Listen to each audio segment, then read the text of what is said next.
So yeah, we're here with Ezey da General, and we got to hang out at the show last night, Sky Zoo at Bar Red.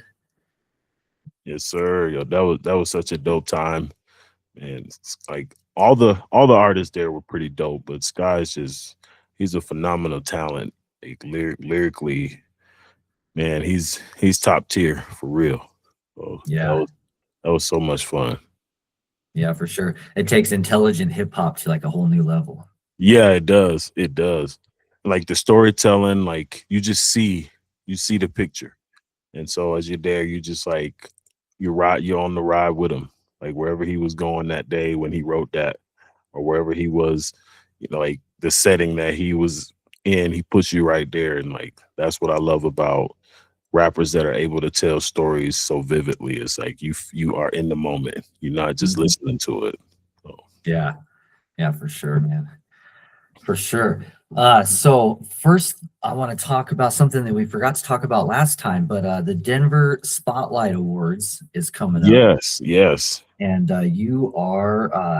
um, you're listed as an underground artist of the year. That's the voting category for you. Yeah. How did you pick that category or get involved in that category? And so when they first like announced like nominations were open, there were a few categories where people kind of commented like for me to be nominated. And so I actually received nomination for a few different categories, but um you have to like accept the nomination essentially. So I accepted the underground artist of the year nomination, and that's the one I was going for.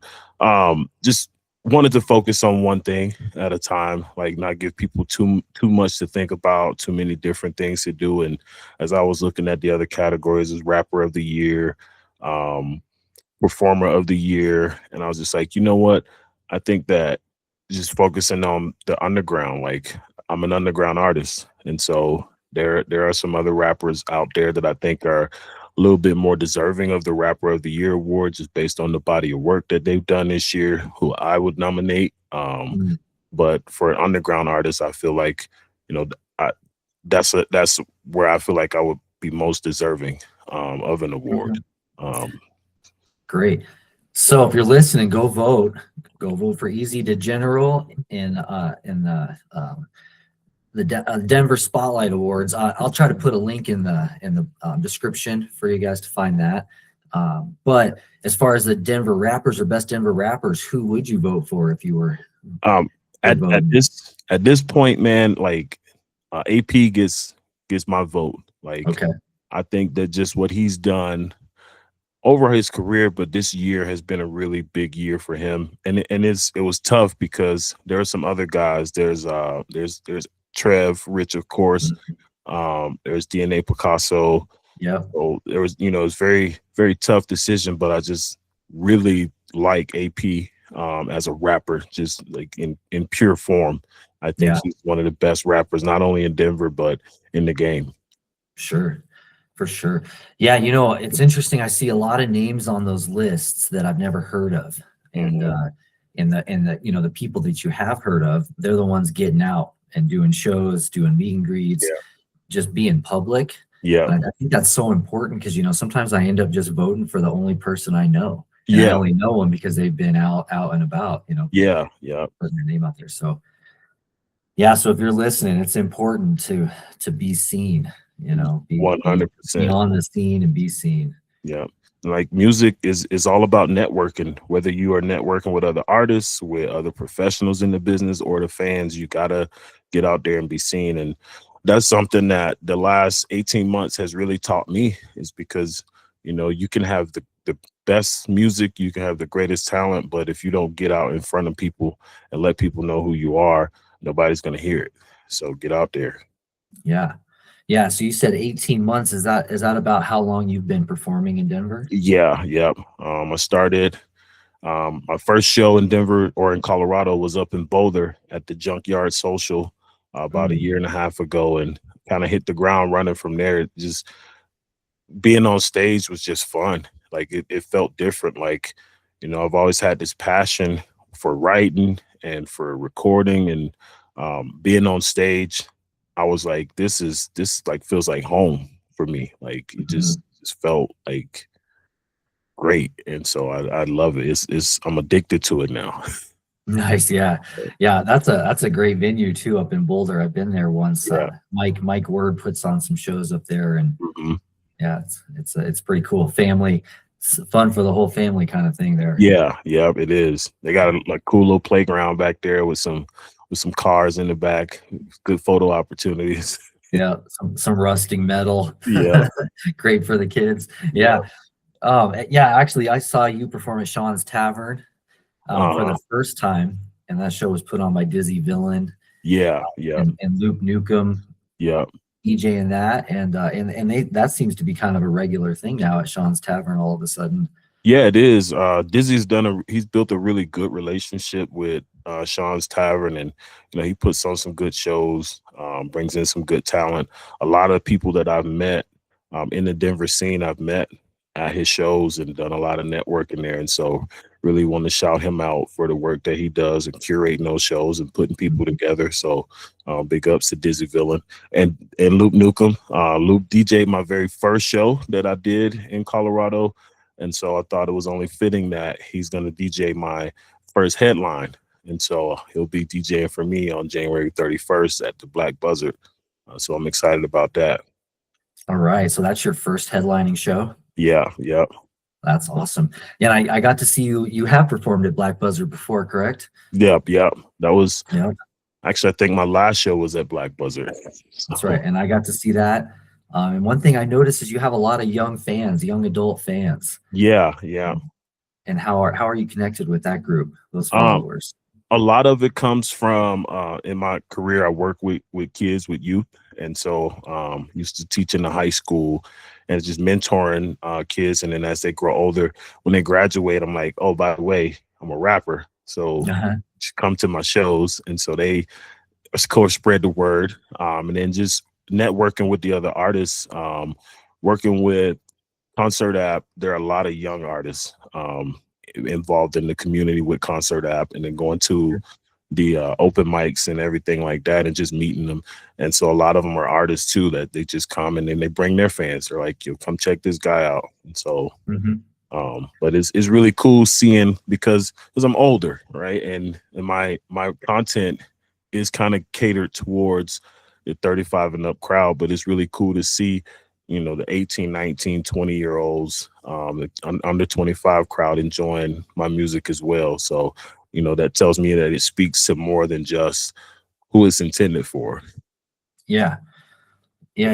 And I think a lot of your content is like lessons learned content, Mhm. like real life experience, and I think that's good for young people to hear, even Yeah, if they can't relate to it right now. yeah, Just to hear your struggle and success story. yeah, yeah.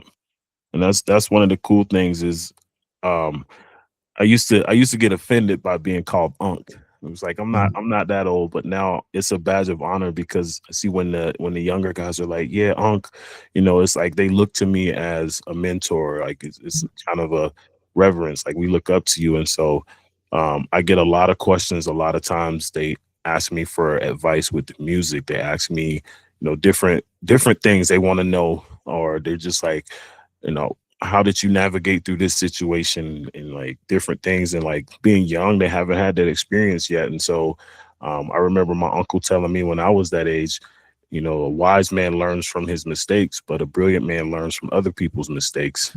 And so, I learned to be brilliant, learn to watch what people did and see how they came out of it. And if it was a negative outcome, I'd be like, all right, I don't want to go through that. I don't want to do what they did. I'm gonna take a different route.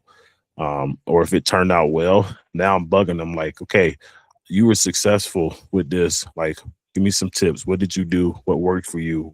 Like, what would you recommend for me? And that's kind of how I want to give back to the Mhm. youth is, being a resource for them so that they don't have to experience too many hard things. I mean, sometimes we only learn by adversity and hardships. But if you can learn something because somebody else can teach you because they've been through it, I think that's a much easier, better way to get through it. So Yeah, I agree. I wasn't a question asker when I was a kid. I was like more of an observer, and Mhm. I think that the fact that these kids can come to you and ask questions means that they trust you and feel Yeah, safe around you. So that's real powerful too. yeah, yeah. Yeah. So are you coaching anything right now? No, I'm not coaching anymore because I'm on the administrative side of things, and so had to give up the coaching. But coaching was like really how I connected with a lot of the kids as they were coming up. Just seeing them in a different environment outside of the school, and those relationships really, like I look back to when I was playing sports, it was coaches that I looked up to more than anybody else. And Yeah. so those relationships were really important to me. And I think building those relationships as a coach, it feels like I have a bunch of, I want to say nephews and nieces because I don't quite want to age myself that much, but it is almost like being a father figure for a lot of these kids because some of them don't have that. Hmm. So. That's great. So you grew up playing sports. You grew up in Atlanta or outside of Atlanta? Yeah, yeah. So I was born in Atlanta. When I was probably preteen, or middle school, we moved, and my mom took us down to where she grew up. She wanted to get out of the city, get away from just the drugs and the crime and everything, and she wanted to move us away. So she went back home. We went with her, and I was in between dad and mom. Anytime I had a break, I was with my dad in the city, and so I hated being in the country, but that's where I learned a lot. All my friends, my best friends, are from that area. It's called Mayfield, Georgia, or Sparta, Georgia. Hmm. And that's where I really honed my skills as an artist as well. It's like it really it brought the best out of me in some ways, and I think I needed that environment. But I rep Atlanta mainly because what I'm saying I am from Atlanta by birth, but a Hmm. lot of people don't know where Sparta, Georgia is. So when I tell people where I'm from, they're like, "Where is that?" So I'm from Atlanta. Um, Yeah, fair, so, fair. Oh, and you, I know you have a side project, kind of a side hustle clothing line, or a couple clothing projects yeah, going on that do yeah, kind of represent the return from Atlanta. Do you want to talk yeah, about that a little bit? yeah. So I'm doing this. I had this song called Crack Lana on my first album, and it just Hmm. kind of talked about the crack era and navigating through that. And then of course, like the trap is kind of what we refer to as a place where people do drug activity, selling it. The customers come by it, and then also there's a lot of crime around that, and so certain neighborhoods are even looked at. The whole neighborhood is a trap. And Hmm. so it started out with just wanting to brand, and I took the Atlanta Braves logo and I moved the swoosh out of the middle, and I put a crack pipe there. And it was kind of started out as a representation of like this, the song, and then it became a brand. Um, and then we came up with the idea to do something called Untrapped. And so being from that environment, it's like the 6 or 7 blocks that um, you pick up on those skills, and a lot of times you don't get outside of that. And growing up, there are people that never been out of Atlanta. There are people that never been outside their neighborhood and seen anything else, and being able to go off and see the rest of the world, going to college, and now that mentality starts to shift where there's more to life than this environment that I grew up in. And so it became Untrapped, like untrapping our minds. And so I started a brand there called Untrapped, to Okay. represent like untrapping the mind and moving past your circumstances and creating a life for yourself. And with that, there's a Untrapped University line where we kind of represent the different HBCUs in the South. And so fittingly, I had to start out with the Clark Atlanta University and Morehouse College, Spelman. But we have all the different HBCUs represented with their colorways. And so if you check us out, Untrapped Lifestyle, through Shopify, and come shop with us. But there's also the Ezey da General brand or line as well, where it's just different items of clothing. I have a hoodie that has lyrics. I have album cover T-shirts, just the regular Ezey da General logo shirt. So support that. Just dropping the middle finger tee. Actually, I have Yeah. one here. I thought this design was super cool, but it's also, representing my new song that I just dropped called Middle Finger. Um, if you could see that. Yeah. And so I'll be selling these at the show on the 31st, and giving a couple away also. So anybody that buys a ticket, comes to the show, you'll be in the drawing for a free T-shirt. So All right. make sure you're there. All right. And I can't remember if we talked about it before, but is that single part of a bigger project coming out? It is. It's the lead single off of my upcoming project. It's the Book of Ezey Chapter 2, That's which right. is a sequel to Chapter 1. And so finishing that up right now, and hoping to have it released next month, by the end of February. So looking forward to that, getting to tell the second part of that story. Right on. Yeah. And then where can people find the new single at? Where can they listen? It's on all the streaming platforms. So, YouTube, Spotify, Apple Music. It's not yet on Bandcamp. So those that want to purchase, it will be on Bandcamp here soon. But yeah, you can find on all streaming platforms for sure. All right. And we'll make sure to put a link in the description for all your socials and all of that. But you're on Instagram, Facebook. Yeah, Instagram, Facebook, Twitter. I'm on TikTok. I'm not physically on there as much, but I do have a TikTok account. So, but I really spend a lot of time on Instagram. That's kind of my main platform that I'm on. So if you want to connect with me, Instagram would be the way to go. So, All right. Right on. So what else do we got here? Collabs. Any collabs that you're in the process of doing, or someone that you'd like to work with in the Denver area? yeah, I have a few on deck. It's a guy, 989 Neek. We just dropped a song, well, not dropped, but we just did a song together. Just did a song with Robbery 337. He's out of Louisiana, but he came to Denver and did a couple shows. And that's how we connected. Got some things in the works. I really would like to collab with, obviously AP, Trev. I would like to collab with She Who Won't Be Named. I think she's very dope, female artist, and she's from Memphis, and so that Memphis sound is super dope, married with that Atlanta sound. So I think we could really do some magic. But really open to collaborating with anybody. I meet a lot of artists, and a lot of us, we talk about working together, and like, my studio is always open. I'm always ready to work. So also 80 Spades. Definitely want to work with 80 Spades. And so, we got to connect and get something done. So Yeah. Fantastic. yeah. Well, I know you're busy. I want to finish the interview with just do you have any, kind of going back to like defining moments in your life, or do you have any life lessons, advice, words of wisdom for the fans, listeners, and for the young folks? Oh man, I will say, if I learned anything in my life, is to trust the process, trust your instincts, listen to your instincts. There's been times in my life where I've ignored what my gut was telling me, and it has not worked out well for me. One of the most significant times is in 2010. I got shot.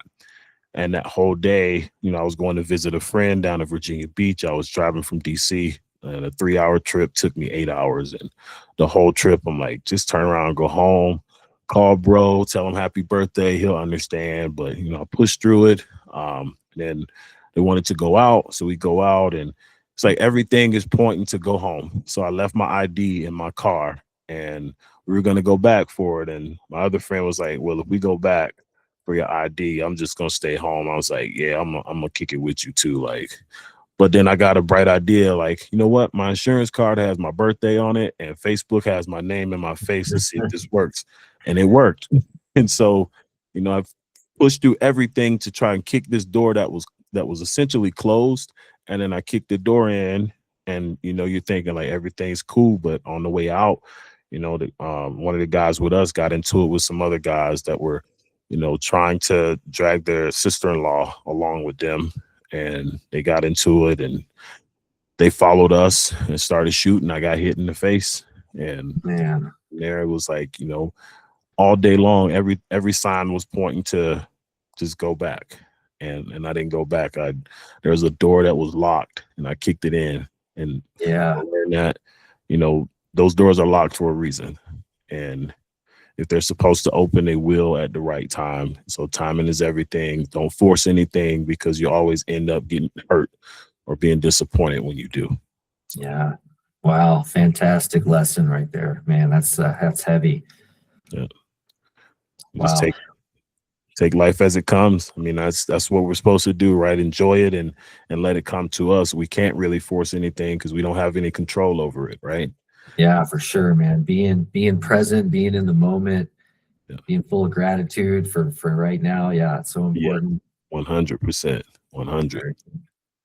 Awesome, man. Well, I know you're busy. We're gonna let you go, but make sure you go vote. I'm gonna put this up on YouTube as soon as possible. When do you know when voting ends for the Denver Spotlight Awards? Yeah, the voting ends on February 10th, and then Okay, I so believe plenty of time.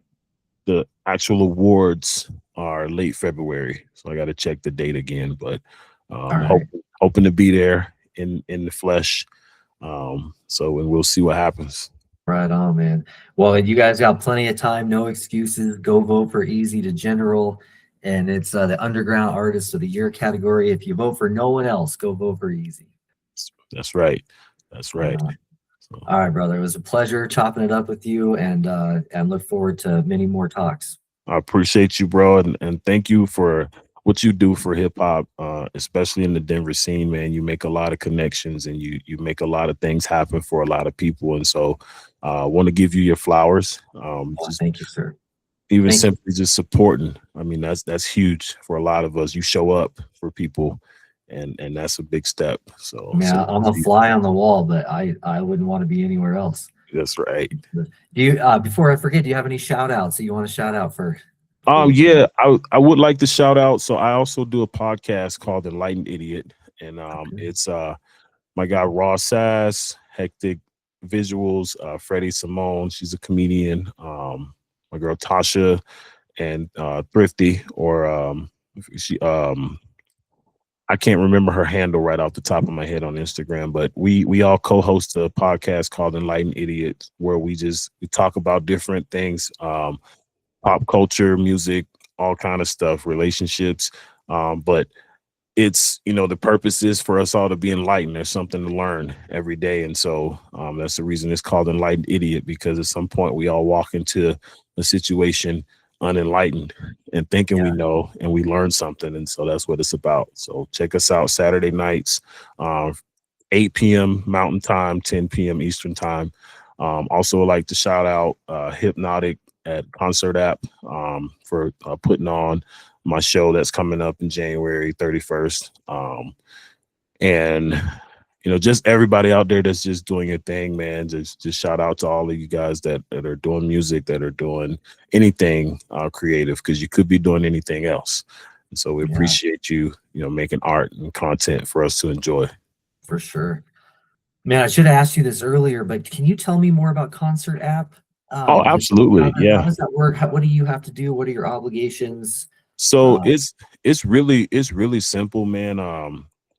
I found out about it on Instagram from an ad. I didn't even know it was a local company, but it started by, if you've ever heard of Top Flight Empire, King Tef and Hypnotic. So they run it, and it's where artists can go to sign up for concerts and perform without having to, you don't need a manager, you don't need, to have an in with promoters and different things. It's curate shows, and it drops different shows. Like right now, there are like 14 shows with slots open, and you sign up for a slot. If you get accepted, it's really curated based on like what type of music you do and like your style. And so we try to put artists that are pretty similar together. And then if you get accepted, you perform. You do want to sell some tickets so that you can get your people in, and also have to pay for the venue. And so you want to sell some tickets. They give you your own custom link for people to buy tickets directly from you. And then of course you do that and you show up, you do your thing. And it's really been cool because the first time I did a show through Concert app was in October and or September actually.